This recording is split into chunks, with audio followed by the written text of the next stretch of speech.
El invierno llega temprano en el norte. En Leningrado no trajo solo nieve, sino silencio, hambre y muerte.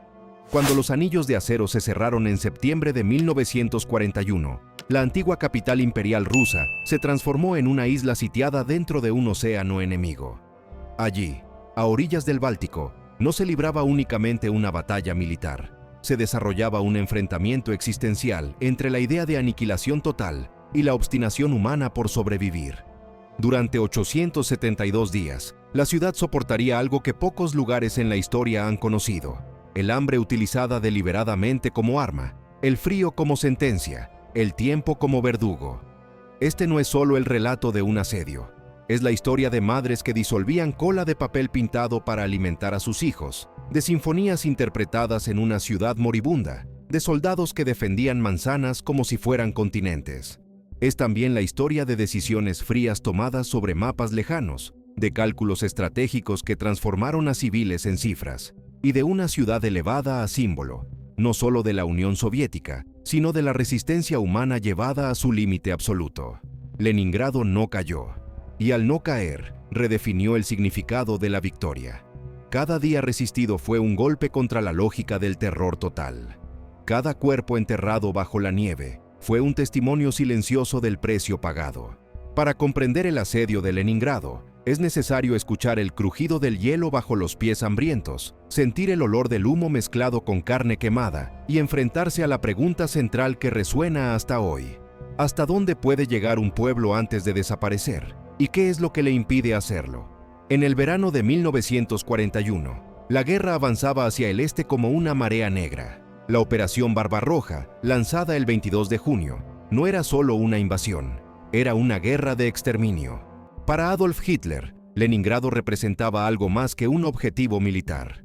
Era la ciudad de Lenin, el símbolo fundacional de la revolución bolchevique, un blanco ideológico cuya destrucción tendría un peso moral incalculable. La orden era clara y brutal. La ciudad no debía ser ocupada, sino borrada del mapa. No se aceptaría ninguna rendición. No se salvaría a la población. Desde el punto de vista geográfico, Leningrado era vulnerable y, al mismo tiempo, estratégica. Rodeada de bosques, pantanos y lagos, dependía de líneas ferroviarias y rutas fluviales para sobrevivir. Con casi 3 millones de habitantes, incluidos cientos de miles de refugiados, la ciudad era un organismo que necesitaba alimento constante. Cortar ese flujo significaba condenarla a una asfixia lenta. Los generales alemanes lo comprendieron rápidamente. En agosto, las fuerzas del Grupo de Ejércitos Norte avanzaron como cuchillas, mientras tropas finlandesas presionaban desde el norte, cerrando la trampa. Dentro de la ciudad, el sonido lejano de la artillería se volvió parte de la rutina. Las ventanas se cubrían con tablones, los monumentos se protegían con sacos de arena, las fábricas se convertían en fortificaciones improvisadas. La población aún creía, o necesitaba creer, que el asedio sería temporal. Muchos recordarían después que el verdadero terror no comenzó con las bombas, sino con el silencio de las estanterías vacías. Cuando los últimos depósitos de alimentos fueron alcanzados por los bombardeos en septiembre, columnas de humo dulce y nauseabundo se elevaron en el aire. Azúcar quemado, harina incinerada. Un presagio cruel. Las autoridades soviéticas enfrentaban un dilema imposible. Evacuar significaba admitir debilidad. Resistir significaba sacrificar civiles.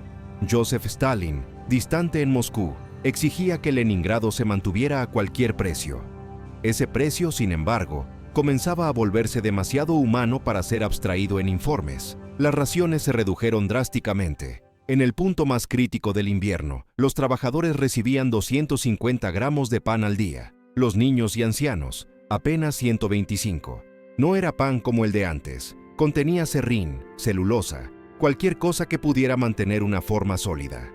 El punto de inflexión inicial no fue una gran batalla, sino un cierre. El 8 de septiembre de 1941, la última conexión terrestre fue cortada. Ese día, Leningrado se convirtió oficialmente en una ciudad sitiada.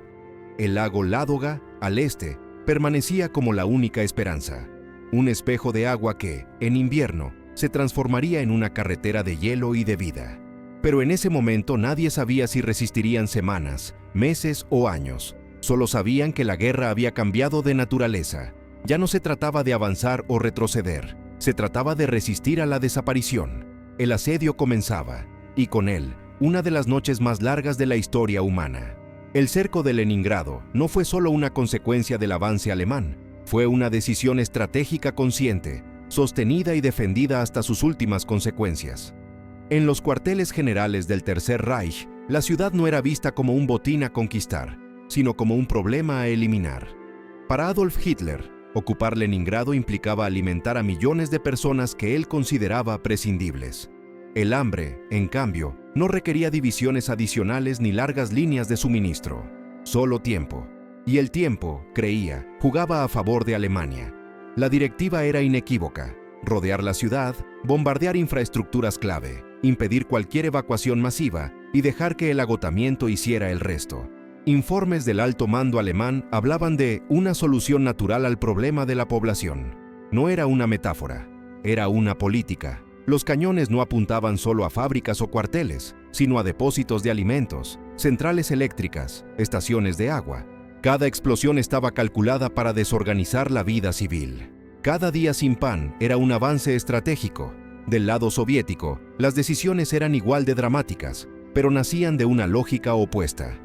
Abandonar Leningrado era impensable, no solo por su valor simbólico, sino porque su caída liberaría fuerzas alemanas que podrían caer sobre Moscú o consolidar el control del Báltico. La ciudad debía resistir, incluso si eso significaba convertir a su población en parte del esfuerzo bélico. Leningrado no es una ciudad, es un frente, escribiría un comisario político en su diario. La llegada del general Georgy Chukov en septiembre de 1941 marcó un cambio decisivo en la conducción de la defensa. Chukov no trajo promesas de alivio inmediato, trajo órdenes implacables. Las líneas defensivas fueron reorganizadas, se establecieron zonas de fuego superpuestas, se minaron accesos urbanos. Las fábricas que aún funcionaban pasaron a producir munición día y noche, incluso cuando los trabajadores se desmayaban por desnutrición junto a las máquinas. No hay tierra para retroceder, ordenó. Y no era retórica. Una de las decisiones más críticas fue mantener, a toda costa, el control del lago Ládoga.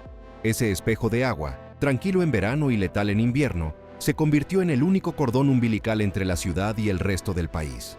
Cuando el lago se congeló, ingenieros soviéticos marcaron rutas sobre el hielo bajo el fuego constante de la artillería alemana.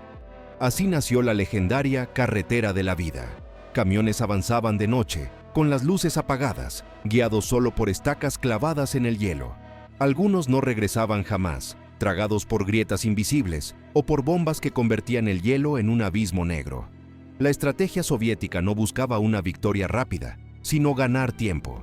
Cada convoy que lograba entrar con harina, cada niño evacuado hacia el este, cada batería antiaérea que seguía disparando, era una pequeña victoria en una guerra de desgaste inversa. Mientras los alemanes esperaban el colapso interno, la ciudad se transformaba en una fortaleza moral. La radio seguía transmitiendo. Los periódicos seguían imprimiéndose, aunque fueran solo una hoja. En agosto de 1942, incluso se interpretó la séptima sinfonía de Shostakovich dentro de la ciudad sitiada, con músicos famélicos y altavoces orientados hacia las líneas alemanas. No fue solo cultura, fue guerra psicológica. Pero cada decisión tenía un costo insoportable. Priorizar el frente significaba reducir aún más las raciones civiles. Proteger la producción militar implicaba dejar barrios enteros sin calefacción. Los líderes soviéticos lo sabían. Y aún así, continuaron. En los archivos quedarían memorandos fríos, casi clínicos, que hablaban de pérdidas aceptables. En las calles, esas pérdidas tenían nombre, rostro y tumba improvisada bajo la nieve. Así, el cerco se convirtió en un duelo de voluntades. De un lado, una estrategia de aniquilación por hambre, diseñada para borrar una ciudad sin entrar en ella. Del otro, una estrategia de resistencia absoluta, dispuesta a sacrificarlo todo para no ceder. Entre ambos planes, atrapados como una moneda aplastada entre dos placas de acero, estaban los habitantes de Leningrado. Y mientras el invierno se profundizaba, quedaba claro que las decisiones tomadas en despachos lejanos pronto se medirían en cuerpos inmóviles sobre el hielo, en silencio absoluto, en una ciudad que se negaba a morir. El invierno de 1941-1942 cayó sobre Leningrado como una losa definitiva. No fue solo frío, fue una ausencia total de calor, de luz, de movimiento. Las temperaturas descendieron por debajo de los 30 grados bajo cero, y la ciudad, privada de combustible y electricidad, se apagó lentamente. Las tuberías se congelaron, los tranvías quedaron inmóviles como esqueletos de acero, y los apartamentos se transformaron en cuevas heladas donde la respiración se volvía visible. En ese silencio blanco, el hambre dejó de ser una sensación y pasó a ser una condición permanente del cuerpo. Las raciones oficiales alcanzaron su punto más bajo en diciembre. 125 gramos de pan al día para niños, ancianos y dependientes. Ese pan ya no era alimento, era una mezcla oscura de harina residual, cáscaras, serrín y celulosa. Muchos lo hervían para engañar al estómago, otros lo guardaban como un tesoro y lo dividían en migas contadas. Los diarios personales, escritos con manos temblorosas, comenzaron a registrar frases cortas, casi mecánicas. Hoy murió mamá. No tengo fuerzas. El pan se terminó. La muerte se volvió cotidiana. Personas caían en las calles sin un sonido. Simplemente se detenían. Los cuerpos permanecían horas, a veces días, porque no había energía para retirarlos. Trineos reemplazaron a los coches fúnebres. Niños arrastraban a padres. Vecinos arrastraban a vecinos. Las fosas comunes crecían en parques y plazas congeladas. En los hospitales, los médicos seguían trabajando aun cuando apenas podían mantenerse en pie. Operaban sin anestesia, sin luz, con instrumentos improvisados. Un cirujano escribiría después: no salvábamos vidas, solo retrasábamos la muerte. El colapso moral fue tan profundo como el físico. Se documentaron casos de canibalismo, primero en susurros, luego en informes oficiales. El Estado soviético reaccionó con dureza, creando unidades especiales para reprimirlo. Pero incluso esos documentos, fríos y burocráticos, revelan la magnitud del desastre. No se trataba de criminalidad común, sino de la desintegración de los límites humanos bajo una presión insoportable. Leningrado estaba siendo llevada más allá de lo imaginable. Y, sin embargo, la ciudad no se rindió interiormente. En medio del colapso, surgieron gestos de resistencia silenciosa. Bibliotecarias continuaron trabajando en salas sin calefacción, con abrigos puestos y dedos entumecidos. Profesores daban clases a grupos diminutos de alumnos envueltos en mantas. La radio transmitía una voz constante, incluso cuando no había nada que decir, solo para que la población supiera que la ciudad seguía viva. El silencio absoluto, se temía, sería el verdadero final. La cultura se convirtió en un acto de desafío. Cuando se anunció que la séptima sinfonía de Dmitri Shostakovich sería interpretada en agosto de 1942 dentro de la ciudad sitiada, muchos lo consideraron una locura. Los músicos fueron buscados uno por uno. Algunos estaban al borde de la muerte. Ensayaban breves minutos antes de colapsar. El día del concierto, la artillería soviética bombardeó posiciones alemanas para garantizar silencio.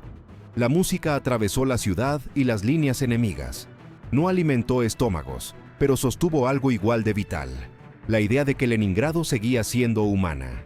En los despachos militares, las cifras de muertos crecían de forma abstracta. En las calles, cada pérdida era un mundo entero. Familias desaparecieron por completo. Diarios se interrumpieron sin despedida. La crisis máxima no fue solo el hambre o el frío, sino la convivencia diaria con la muerte como vecina constante. Y aún así, la ciudad resistía. No por órdenes, no por ideología solamente, sino porque rendirse significaba aceptar que todo ese sufrimiento no había tenido sentido. El invierno finalmente comenzó a ceder, pero dejó atrás una ciudad irreconocible. Leningrado había cruzado el umbral de lo soportable. Había mirado al abismo durante meses interminables. La pregunta ya no era si sufriría más, sino si, después de todo aquello, aún quedaba fuerza suficiente para cambiar el curso de la historia. El cambio no llegó como un relámpago, sino como un crujido profundo en el hielo, lento, tenso, irreversible. A finales de 1942, mientras Leningrado aún sangraba por dentro, el equilibrio estratégico del frente oriental comenzaba a desplazarse. La derrota alemana en Stalingrado no solo destruyó un ejército, quebró la ilusión de invencibilidad. Por primera vez desde 1941, el alto mando soviético pudo pensar no solo en resistir, sino en romper. Leningrado, la ciudad condenada a morir de hambre, volvió a aparecer en los mapas no como una tumba, sino como un objetivo a liberar. La operación fue bautizada con un nombre modesto: Iskra, Chispa. Pero lo que se planeaba encender era un incendio estratégico. En enero de 1943, fuerzas del Frente de Leningrado y del Frente del Volhov coordinaron un ataque convergente a través del corredor estrecho entre el lago Ládoga y el río Neva. Era una franja de tierra de apenas unos kilómetros, fortificada durante meses por los alemanes. Tomarla significaba abrir una arteria terrestre, aunque mínima, hacia la ciudad sitiada. Fracasar significaba prolongar el martirio indefinidamente. El asalto comenzó bajo un cielo bajo y gris, con la artillería soviética rompiendo el silencio invernal. El hielo del Neva se astilló bajo el peso de los proyectiles y de los cuerpos. Las tropas avanzaban metro a metro, entre cráteres congelados y alambradas enterradas en la nieve. No era una ofensiva elegante, era una lucha brutal de desgaste, donde cada búnker conquistado costaba decenas de vidas. Los soldados sabían exactamente por qué luchaban. Muchos eran originarios de Leningrado. Algunos habían perdido a toda su familia durante el cerco. No avanzábamos por órdenes, recordaría uno de ellos, avanzábamos por rabia. Del lado alemán, la sorpresa fue relativa, pero la capacidad de respuesta era limitada. Las divisiones estaban agotadas, estiradas en un frente inmenso, y el invierno seguía siendo un enemigo tan cruel como el Ejército Rojo. Cuando las puntas de lanza soviéticas finalmente se encontraron el 18 de enero de 1943, el significado fue inmediato. El cerco no estaba completamente levantado, pero estaba roto. Por primera vez en casi 500 días, Leningrado tenía una conexión terrestre estable con el resto del país. La reacción dentro de la ciudad fue contenida, casi incrédula. No hubo celebraciones masivas. El hambre aún mataba, el frío aún mordía. Pero algo había cambiado de forma irreversible. Ingenieros y obreros comenzaron de inmediato la construcción de una línea férrea a través del nuevo corredor, bajo fuego constante. Se la llamaría la Vía de la Vida. Cada tren que lograba entrar significaba más alimentos, más munición, más evacuaciones. La muerte seguía presente, pero ya no era absoluta. A lo largo de 1943, el Ejército Rojo presionó sin descanso. Las líneas alemanas retrocedieron lentamente, pagando cada kilómetro con sangre. El cerco, que había sido concebido como un acto de aniquilación silenciosa, se transformó en una sangría estratégica para quienes lo mantenían. Finalmente, en enero de 1944, una gran ofensiva soviética expulsó definitivamente a las fuerzas alemanas de los alrededores de la ciudad. El asedio había terminado. Cuando los cañones callaron, Leningrado no era una ciudad victoriosa en el sentido clásico. Era un superviviente. Sus edificios estaban en ruinas, su población diezmada, su memoria saturada de pérdidas imposibles de enumerar. Pero había resistido el intento sistemático de ser borrada. La virada decisiva no fue solo militar, fue moral. Contra toda lógica estratégica del terror, una ciudad hambrienta había sobrevivido al plan de su exterminio. Cuando el cerco fue finalmente levantado en enero de 1944, no hubo una explosión inmediata de júbilo. Leningrado estaba demasiado agotada para celebrar como otras ciudades liberadas. La victoria llegó envuelta en silencio. Un silencio pesado, hecho de ausencias, de calles donde faltaban voces, de edificios en pie pero vacíos por dentro, de hogares donde nadie regresaría jamás. La ciudad había sobrevivido, sí, pero al precio de una herida que no cerraría en generaciones. Más de 1 millón de civiles murieron durante el asedio, no en campos de batalla, sino en cocinas sin comida, en camas heladas, en escaleras donde el cuerpo simplemente dejó de obedecer. El cerco de Leningrado fue uno de los mayores crímenes contra una población urbana en la historia moderna, un experimento brutal de exterminio por hambre, y sin embargo, fracasó. Esa es su paradoja central. El plan de borrar una ciudad del mapa no logró quebrar su voluntad esencial. En los años posteriores a la guerra, Leningrado fue reconstruida piedra por piedra, pero el recuerdo del cerco se convirtió en un pilar de su identidad. Los diarios, las cartas, las partituras manchadas de frío y sangre pasaron a ser documentos sagrados. El cementerio memorial de Piskariovskoye, con sus fosas comunes interminables, se transformó en un lugar donde el pasado no se explica, se siente. Allí, la historia no habla de héroes abstractos, sino de personas comunes llevadas más allá de cualquier límite imaginable. El legado del cerco no es solo soviético ni ruso, es universal. Leningrado obliga a la humanidad a mirar de frente una verdad incómoda, que la guerra moderna no se libra únicamente con armas, sino con hambre, tiempo y cálculo moral. Obliga también a reconocer algo igualmente poderoso, que incluso cuando todo es arrebatado, calor, comida, familia, futuro, puede subsistir una forma mínima, obstinada y casi inexplicable de dignidad humana. La ciudad que Hitler ordenó destruir se negó a desaparecer, no porque fuera invencible, sino porque decidió resistir, aun cuando la resistencia parecía no tener sentido. En esa decisión colectiva, hecha de millones de decisiones individuales, reside la verdadera victoria de Leningrado. Si este relato te ayudó a comprender no solo un hecho histórico, sino una dimensión profunda de la experiencia humana en la guerra, te invito a curtir, comentar, compartir este contenido y suscribirte al canal. Cada memoria preservada es una forma de resistencia contra o esquecimiento.